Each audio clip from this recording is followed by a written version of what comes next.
¿Qué ole? ¿Cómo están? Buenas tardes. Oigan, esto iba a ser hace ratito, pero ya no es hace ratito, sino es hoy, ahorita, en este instante. Es que aunque ustedes no los crean, hay veces que las compus se ponen de necias y por más que uno las cachetea, las insulta y las veja, no te hacen caso. Pero lo importante no es eso, lo importante y más chicho es que está con nosotros Eduardo Calix, quien acaba de publicar en Aguilar 100 lecciones de neurociencias. Tema por demás esotérico, cuando menos para mí, porque a mí lo único que me dan son nervios y miedo, como en la canción de Chicoche. Y entonces, pues vamos a preguntarle de todo al doctor. Se vale, y esto quiero que quede claro, hacerle preguntas hasta de golpe de abajo del cinturón, porque esto es un tema absolutamente esotérico. Bienvenido, bienvenido, queridísimo Eduardo. Qué bueno que estás con nosotros. Es un privilegio y un honor, queridos amigos. Gracias, José Luis. Y pues esperemos que sea interesante la entrevista y la plática que vamos a tener. Claro, yo estoy seguro que sí. A ver, vamos a empezar con lo más obvio y lo más sonzón, para de ahí empezar a desperdigarnos como verdolaga en huerta de indio. Oye, esto de las neurociencias, yo lo oigo que lo mientan a la menor provocación. Las neurociencias dicen que usted va a hacer pipí por tal cosa. Las neurociencias dicen que usted se acostumbra a tal otra cosa por no sé qué. Y las neurociencias parece que son un poco de todo, una suerte de oráculo, de explicación, de, bueno, es un poco de todo, hasta para convencer a la gente he oído que las usan. ¿Qué son esa cosa? Qué maravilla. Las neurociencias es el conjunto de todas las disciplinas relacionadas Ujú, al estudio del cerebro, desde la psicología, la neurología, ¿sí? La biología aplicada y en ujú. términos generales aspectos clínicos y básicos, la biofísica que le estudia los cambios en la potencial de membrana, química que está relacionada con el aspecto de los neurotransmisores. Entonces, neurociencias se refiere a todo el conjunto y a todas las disciplinas que nos permiten entender al cerebro y su función. Caramba. Ahora, ¿y qué tanto lo entendemos? Uy, qué buen punto. Yo podría decir abiertamente que estamos alrededor menos del 10%. Nos falta mucho entenderlo, porque podemos saber cuando está enfermo, pero no cómo corregirlo.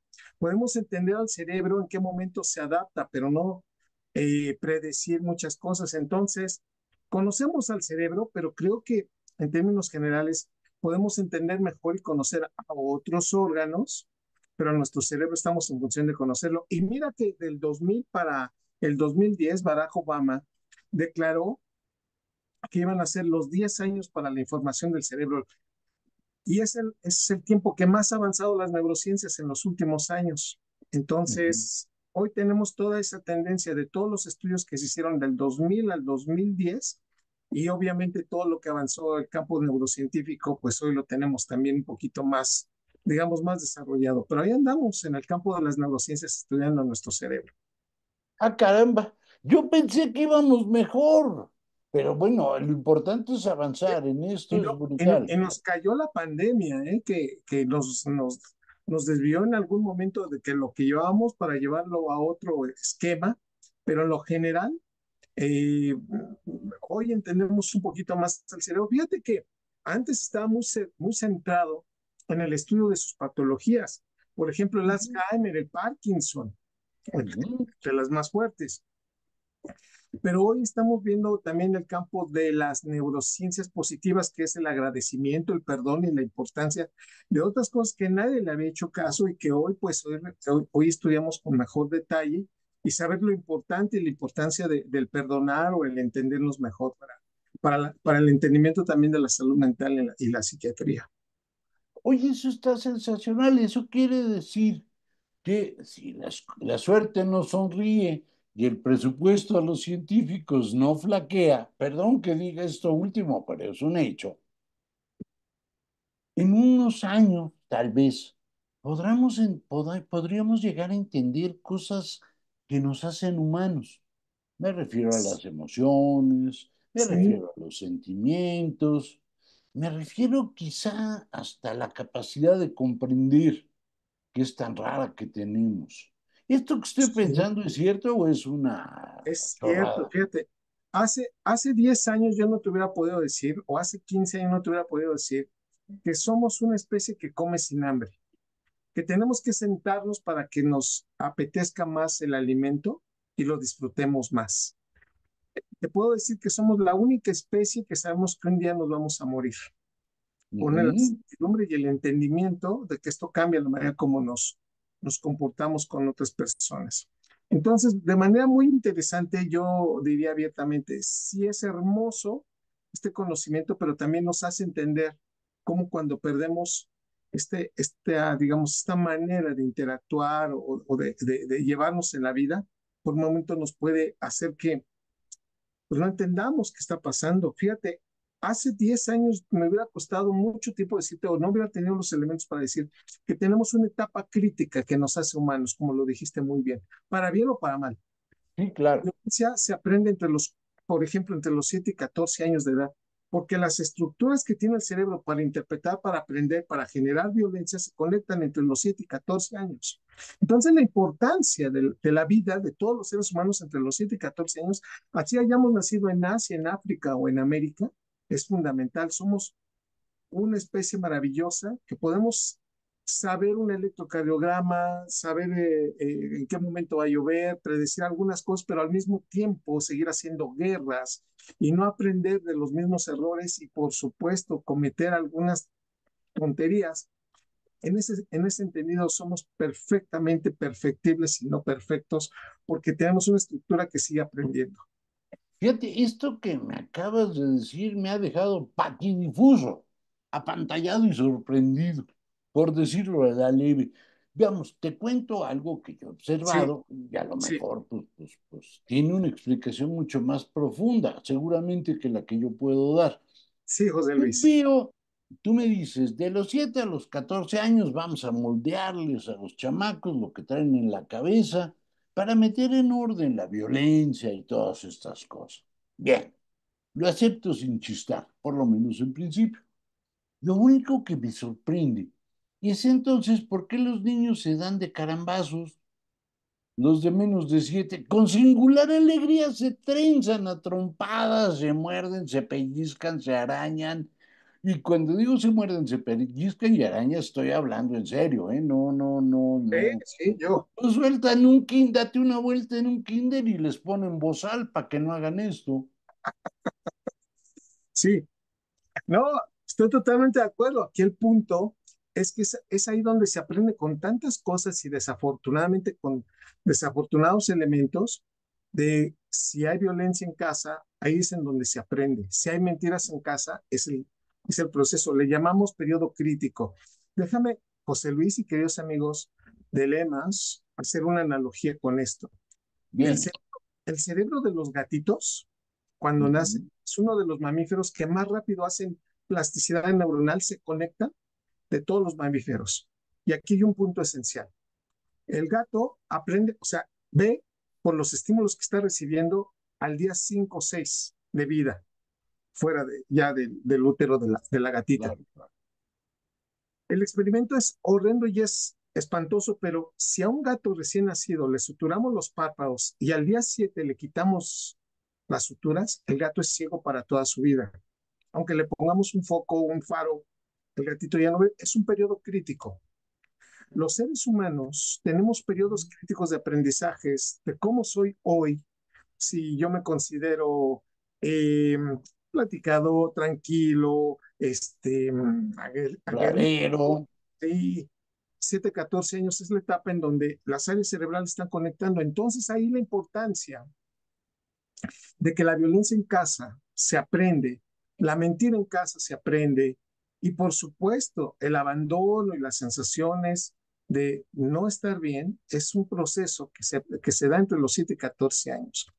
Y de aquí la importancia que eso hoy sabemos que hace mucho tiempo no nos hubiera costado entenderlo. Y lo interesante, digo José Luis, es que, por ejemplo, la terapia y muchos de los procesos que desde el punto de vista clínico psicológico tenemos, tiene futuro, somos una especie que no nos vamos a quedar así. Infancia no es vida. Hoy sí lo podemos decir abiertamente, porque un ser humano puede cambiar la manera como ese se comporta. Y ese es el proceso que hoy tenemos y que pues podemos compartir en el campo de las neurociencias a las personas que dicen, no, yo creo que esta situación no la voy a superar. Tenemos eso, sí lo podemos hacer. A ver, aquí acabas de poner el dedo en algo que me parece sorprendente. Sí, Los gatitos en 8 días ya terminaron el problema. sí. Y nosotros nos tardamos ni más ni menos que 7 años, digo, números redondos, en resolver esa cosa crítica. ¿Por qué somos tan lentos los seres humanos? Porque qué interesante, tenemos 86.000 millones de neuronas promedio que se están conectando y están regulando y están aprendiendo. Ujú. Somos el mamífero que tenemos un cerebro muy eficiente, no es más grande, pero sí que más neuronas tiene y el que más rápido las adapta y conecta. Y esto es la magia y al mismo tiempo la ventaja que tenemos. Entonces, somos una especie que vive mucho tiempo y que somos gregarios, que vivimos en sociedad y que la neuroquímica, neurotransmisores y hormonas permiten este proceso de formación. Yo te puedo decir, querido amigo, que si yo te veo en la calle y te abrazo, de verdad, me has caído muy bien y te digo, qué bárbaro, José Luis, eres un gran amigo y seguramente nos llevaremos bien por los niveles de oxitocina que empezamos a liberar.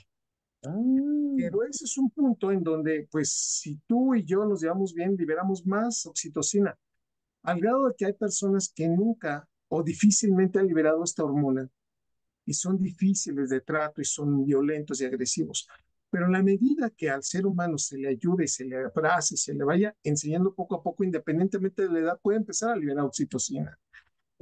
Con oxitocina decimos la verdad, con oxitocina somos empáticos, con oxitocina hacemos muchas cosas como humanos. Entonces, una de las grandes hormonas que nos hace ser como somos es la oxitocina, que entre los 7 y 14 años se aprende a liberar.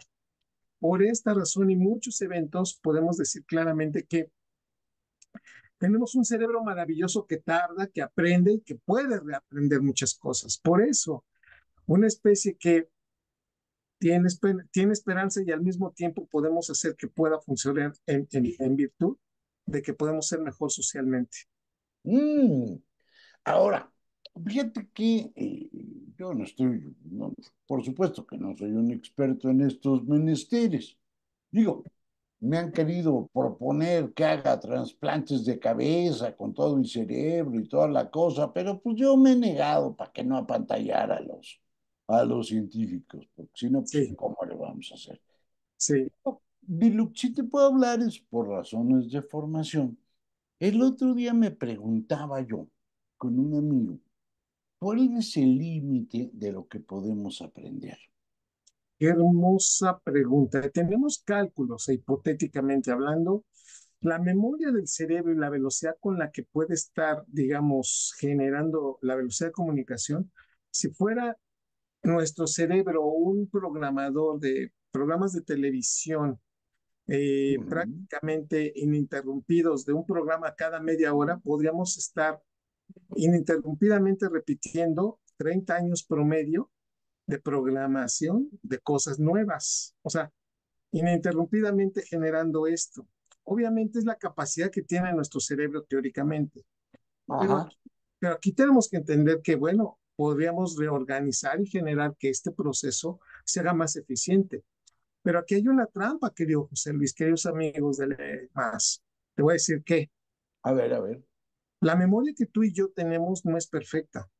Solamente ¿no? tenemos 46% de nuestra memoria está intacta. El otro porcentaje, o sea, la mitad prácticamente de nuestras memorias han sido nuevamente conectadas, replanteadas, editadas. Claro.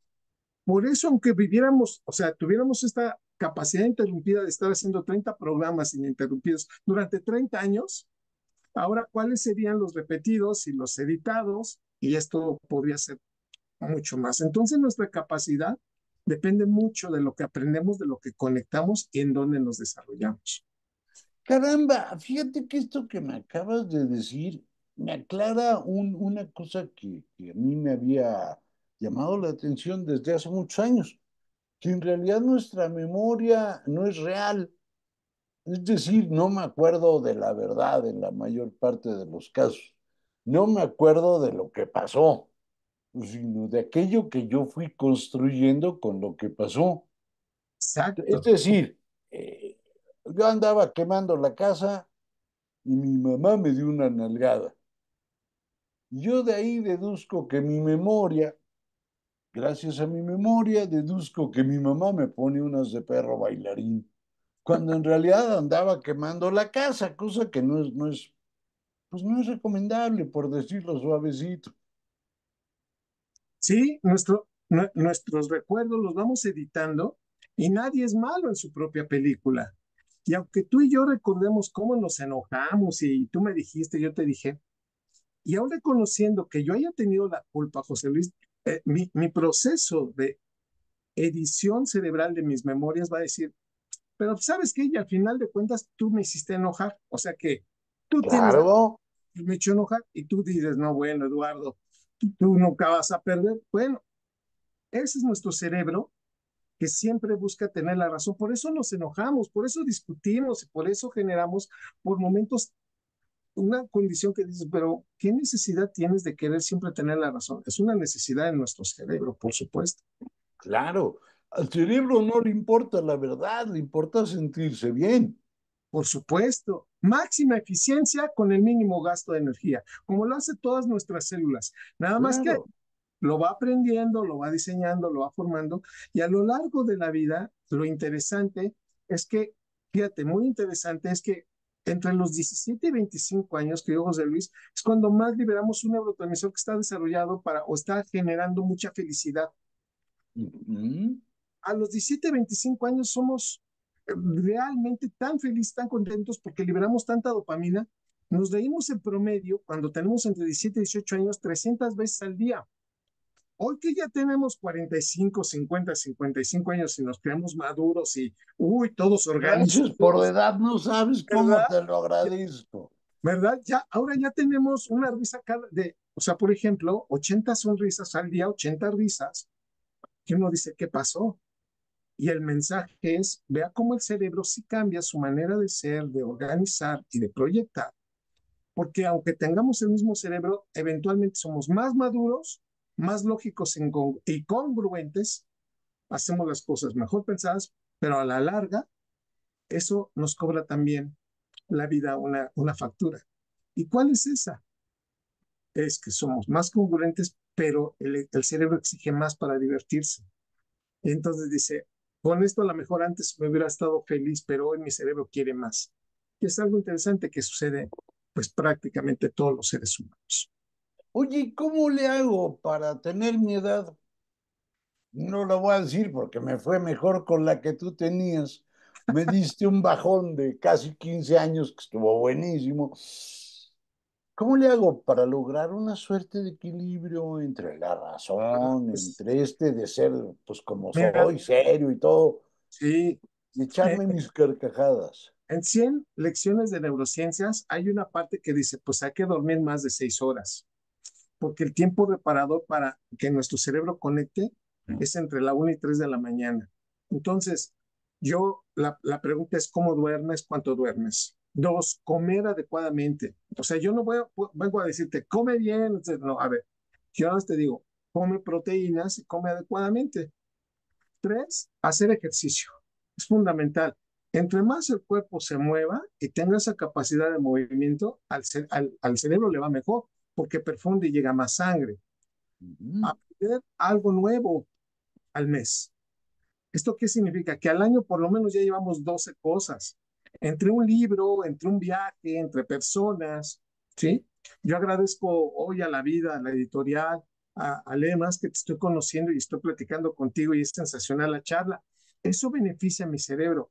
Pero ahora te cuento, José Luis, la actividad sexual es muy importante. Un orgasmo incrementa una proteína que se llama BDNF, que permite conexiones neuronales. Y el BDNF también se produce cuando estamos y nos subimos, fíjate, la primera vez que se identifica como tal son personas que subieron a una montaña rusa, ¿sí? Se bajan, se hacen mediciones y se dan cuenta que hay una conectividad neuronal cuando se mete en una situación extrema. Y entonces dijeron, mira, qué interesante. Entonces, el BDNF es algo fundamental en nuestro cerebro porque es el único que permite mayor conectividad de neuronas y hoy lo sabemos que en el hipocampo, donde sí se producen neuronas, estas dependen de la cantidad de BDNF. Por lo tanto, con todo esto que estoy diciendo es pues, subirte, expresar, cambiar, atreverse a romper y modificar rutinas, divertirse un poco más, viajar, conocer y sobre todo, bueno, pues todo lo que habíamos comentado, porque incluso leer, y ahora sí que leer más, nos ayuda a conectar más neuronas y nos ayuda a liberar BDNF, por ejemplo. Oye, eso está padre. Y la receta está buena, tiene sus ventajas. Ahora, hay algunos que podrán optar por subirse a la montaña rusa en vez Ah, de aquellito, pero bueno, ya se los dejamos a su gusto. y hay Ah, quienes hagan todo, por supuesto. claro, ahí se los dejamos a su gusto. Sí, Te hago una pregunta más. dime. Fíjate que en alguna ocasión uno de los pensadores a los que yo más cariño les tengo, George Steiner, escribió él un libro sobre la tragedia de pensar. Y él dice que la primera tragedia de pensar es que confiamos de más en nuestro cerebro. Qué maravilla. Pero, y él lo lleva todavía a un extremo, él dice, miren, para que les quede claro qué tanto confiamos en el cerebro. El pensamiento no puede pensar sobre el pensamiento, Qué porque hermoso. cada vez que pensamos sobre el pensamiento, pues pensamos metáforas. La piedra girando, la ardilla, los engranes, qué sé yo, hay que a quien puede imaginarse. Pero pensar en seco, en frío, sin metáforas en el pensamiento, se te traba. Sí, Total. entonces, no es tan poderoso como lo pensamos. ¿Cómo ves esa Sí, idea? yo estoy totalmente de acuerdo. Y fíjate, en ese concepto es que por momentos tú y yo tenemos algunos, digamos, detonantes que nos hacen preocuparnos, ponernos tristes o llorar. Y la pregunta sería, ¿por qué? Fíjate, cuando uno cambia la pregunta de por qué a para qué, uno se adapta más rápido a un problema. O sea, no es por qué me hace enojar, sino para qué necesito enojarme. Y es algo muy interesante. Yo no Claro, puedo llegar y decirle a alguien, no te enojes o no estés triste porque eso empeora la situación emocional. Con claro. respecto a lo que tú dices es, ¿sabes qué? Si yo sigo pensando en mi emoción y en mi llanto, pues voy a bloquear esto y voy a, no, con respecto a una solución, una salida, una adaptación, simplemente decir, estoy enojado, pero ahora dentro de mi enojo y de mi molestia o mi tristeza, es pensar por qué llegué a este punto. Y cuando uno lo piensa, querido amigo, e identifica y se da una explicación, inmediatamente tienes o eres parte de la solución o buscas esa solución. Y es esto lo que yo, y en el campo de las neurociencias planteamos, se llama metacognición, como bien lo Ajá. dices. Y en esa metacognición dices, bueno, si vale la pena esto, valió la pena el enojo, valió la pena la tristeza, valió la pena el estrés. Y tengo que decir que sí, nada más que hay que saberlo adaptar. Y el cerebro, hoy reconocemos con estos estudios, que por ejemplo, estresarse abajo de una hora, por ejemplo, es bueno porque te mueves, corres, hablas, dices cosas y ayuda. Pero aquí el pero es, la gran mayoría de nosotros mantenemos el estrés, el enojo, la situación tensa por más tiempo y es cuando ya nos cobra factura. Y es ahí en donde aparece la ansiedad y algunos trastornos. Entonces, el mensaje es sí, por supuesto, pero la gran ventaja de todo esto es que podemos hablar un poquito más y ser tal vez un poquito más sanos en ese aspecto, querido José Luis. Ahora pasemos a lo más importante. Vamos a hacer un comercial. Si no, ¿para qué? Sí, A ver, dime tres, cinco razones por las cuales ahorita quien nos está viendo tiene que salir a comprar 100 lecciones de neurociencias. ok, rapidísimo. Es un libro que cada lección provoca un concepto, genera una condición de, a ver, ¿por qué es así? Y lo más importante, es una conexión cercana a lo que me está pasando. O sea, no es un libro escrito para alguien que o esté enfermo o quiera resolver un problema, no, Aquí hablamos desde el enamoramiento del amor, desde la vitamina D, la conectividad cerebral, la microbiota, la meditación. 100 lecciones que son rapidísimas y dice, ¿por qué me convendría hacer esto, aquello, pero para mejorar y entender mejor la cotidianidad? Eso Ese suena muy es el bien. objetivo. Entonces, yo quiero llegar contigo, José Luis, y te planteo, oye, querido amigo, ¿sabes que tener más vitamina D nos ayuda a tener mejor salud mental? Y ya te Ujú. platico, 100 lecciones de neurociencias viene ahí. Si yo te platicara que la fiebre empieza en el cerebro y no en todo el cuerpo, ¿verdad? Ahí empieza. Y que si yo te contara que cuando yo te hablo con oximorones, o sea, si yo te digo, habla fuerte en silencio, fíjate, así como Ujú. se oye muy metafórico, Sí, o sí, sí, como era un demasiada koan casi.